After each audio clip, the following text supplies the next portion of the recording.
Jannatni qizil darvozasini oldida bitta daraxt ko'rsatar ekan. Jannatning darvozasini ham ko'rsatib qo'yar ekan unga. Qari banda Parvardigor deb yana yalnar ekan. "Ey banda, hech narsa so'ramayman doding-ku." desa, Parvardigor deb yana yalnar ekan. "Karim zot nimaga ko'rsatyapti uni?" "Beray deb, so'rasin" deyapti. Nimaga Alloh bizga jannat sifatlayapti? "So'raylar, beraman" deyapti.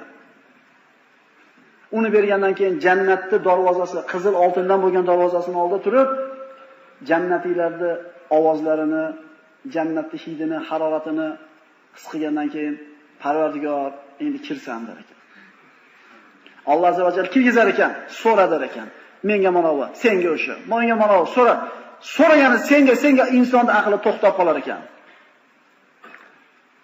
Inson qilib hisob kitob qilib ko'ring-da. So'rayda shu 5 ta barmog'ingiz bilan o'zi kifoyalanadi. Siz aqlingiz shu 5 ta u yoqqa o'tmaydi.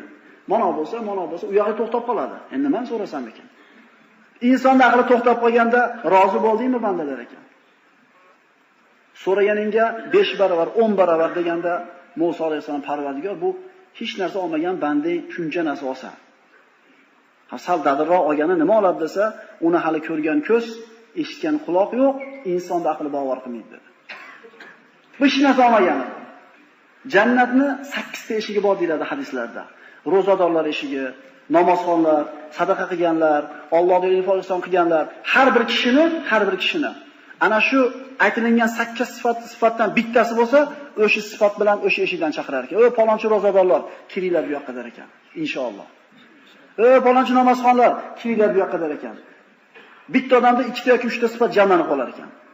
Shunda Abu Bakr Siddiq, "Ya Rasululloh, 8 ta eshikdan chaqiriladigan odam bo'ladimi bitta o'zi?" desa, "O'sha kishi siz bo'lasiz" degan ekan.